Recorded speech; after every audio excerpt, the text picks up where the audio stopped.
some of you may know the story already, some of you not. This is a story that I remember I borrowed from the library from Thailand when I was the age of 3. My mom took me to libraries ever since we were little. She read to us when we were in New Zealand, bedtime stories, hoping that we would learn some English because my mom couldn't speak a word of English when she went to New Zealand. And that was tough for her. And so she started learning English together with us while she was raising my sister and I. And starting from New Zealand, we went to the libraries, and even when we went to Thailand, we went to the libraries, and my mom checked this book out.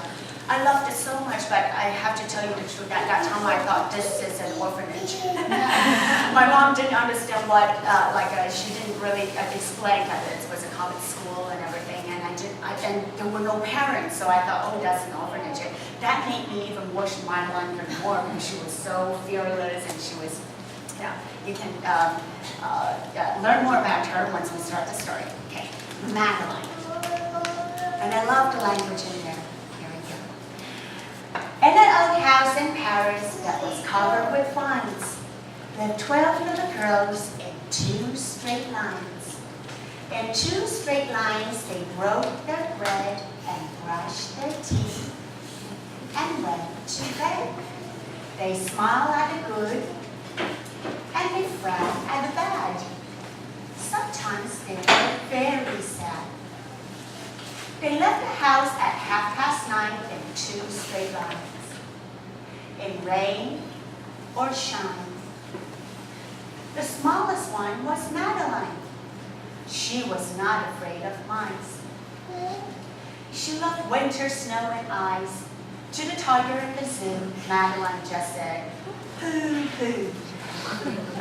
And nobody knew so well how to frighten Miss Clavel. In the middle of the night, Miss Clavel turned on her light and said, "Something's not right." Madeline sat in bed, cried and cried. Her eyes were red right here. And soon after Dr. Cone came, he rushed out to the phone. And he dialed Dr. 106. "Nurse," he said, "it's an appendix." Everyone had to cry. Not a single eye was dry. Madeline was in his arm, in the blanket, safe and warm. In the car with the red light, they drove out into the night. Madeline woke up 2 hours later in the room with flowers. Madeline soon ate and drank. On her bed there was a crack. And the crack on the ceiling had a habit of something looking like a rabbit. Outside were birds, trees, and sky, and so 10 days passed quickly by. One nice morning, Miss Clavel said, "Isn't this a fine day to visit Madeline?" Visitors from 2 to 4 read a sign outside the door, tiptoeing with solemn face, with some flowers and a vase. In they walked and they said, "Ah," when they saw the toys and candies and the dollhouse from Papa. But the biggest surprise by far on her stomach was a scar. "Goodbye," they said, "we'll come again." And the little girls left in the rain. They went home and broke their bread and brushed their teeth and went to bed. In the middle of one night, Miss Clavel turned on the light and said, "Something's not right." And afraid of a disaster, Miss Clavel ran fast and faster. And she said, "Please, children, do tell me what's troubling you." And all the little girls cried, "Boo-hoo! We want to have our appendix out too!" Cried everybody. And Mrs. Madeline said to them, "Good night, little girls. Thank the Lord you're well. And now go to sleep," said Miss Clavel. And she turned out the light and closed the door. And that's all there is. There isn't any more. All right. That's the story of Madeline. And for all the other Madeline stories, including Madeline's Rescue, Madeline in America, they all start with this.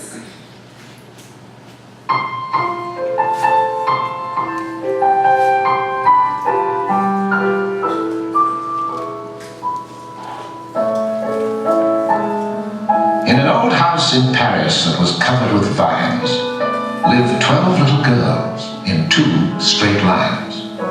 They left the house at 9:30, in snow and shine. The smallest one was Madeline.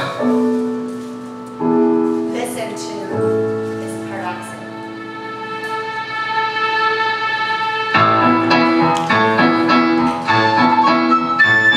If you believe you must be big and all that to be tough, then you should get to know me.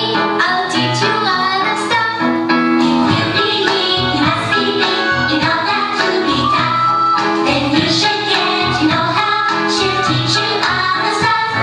I'm Madeline, and though I'm very small, I'm Madeline, and inside I'm tall. All right. Do you hear the French accent in there?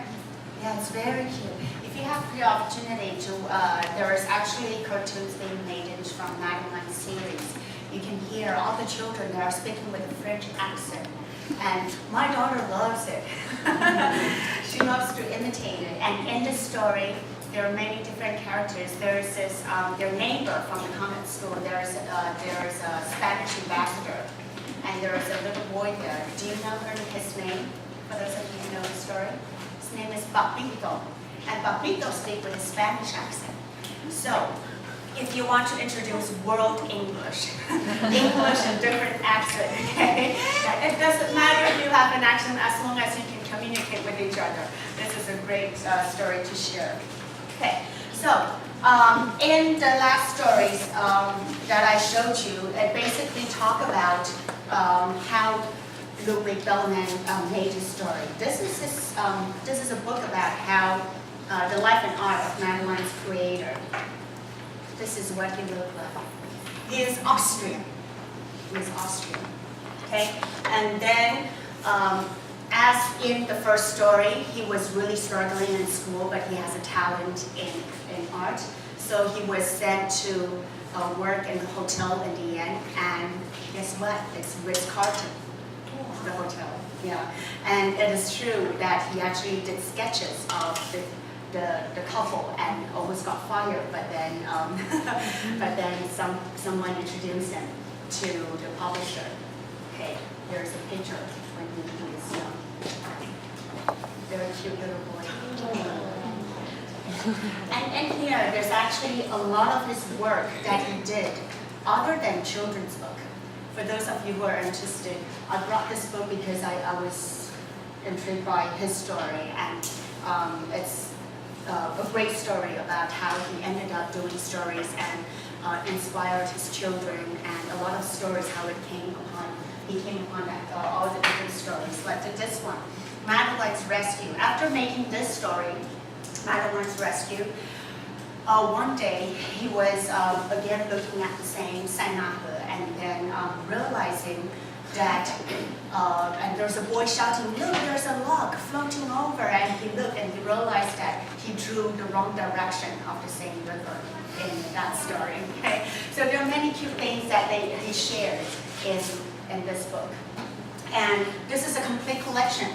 There's Madeline's Rescue, Madeline and the Black Hat, Madeline and the Gypsies, Madeline in London, Madeline's Christmas. So reading the stories, actually you get to share a lot of multicultural aspects of it. By reading Madeline, where have you visited?